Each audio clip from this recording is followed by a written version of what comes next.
Comment faire une introduction? Il est plus facile d'entreprendre la rédaction de cette partie d'une dissertation une fois le développement complété.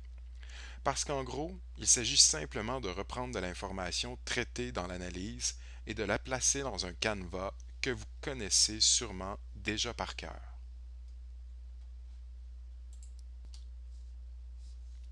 L'introduction est toujours constituée de trois parties, toujours présentées dans le même ordre.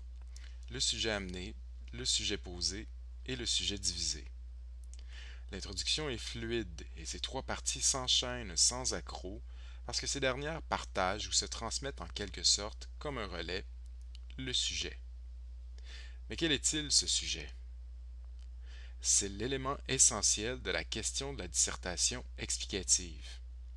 Par exemple, dans la question Montrer que dans Mélancolia, Victor Hugo prend parti pour les enfants, le sujet ou le thème est le parti pris de Victor Hugo, sa position en faveur des enfants.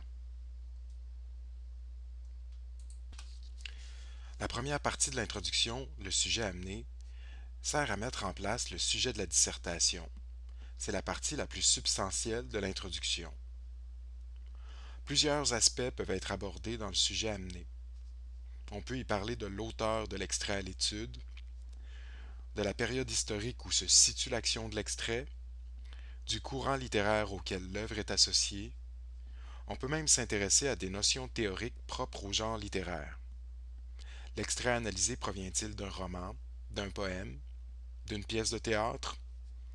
On pourra aussi chercher à définir le thème de la question. Par exemple, qu'est-ce que prendre parti? Qu'entend-on par cela?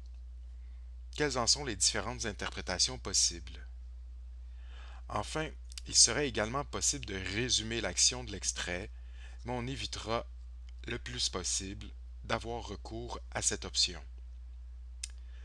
Voilà tout de même beaucoup de matière à traiter. S'il fallait aborder tous ces points, le sujet amené ferait plusieurs pages. On évitera à tout prix d'en faire un article d'encyclopédie en sélectionnant plutôt des aspects qui collent à la question et qui permettront d'arriver au sujet posé sans prendre de détour.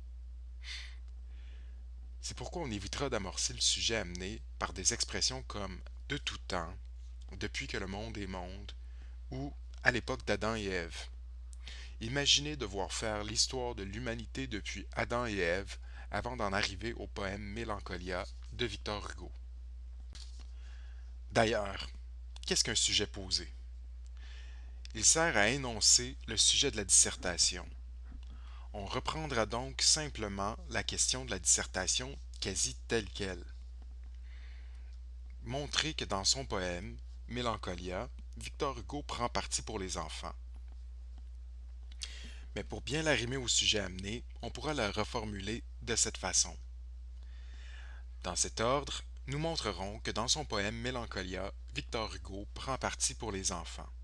De cette manière, vous donnez l'impression au lecteur que votre sujet posé découle de votre sujet amené.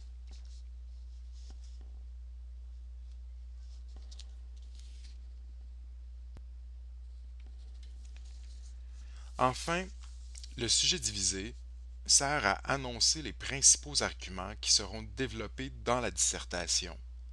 On y exposera l'essentiel des trois idées principales.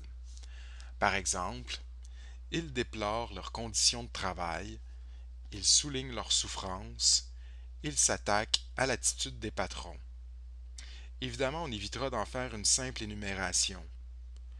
Nous le constaterons à travers le fait qu'ils déplorent leurs conditions de travail. Nous verrons également qu'ils soulignent leurs souffrances.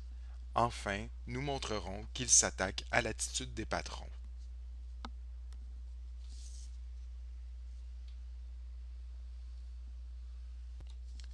En bref, le sujet posé et le sujet divisé constituent les parties faciles de l'introduction.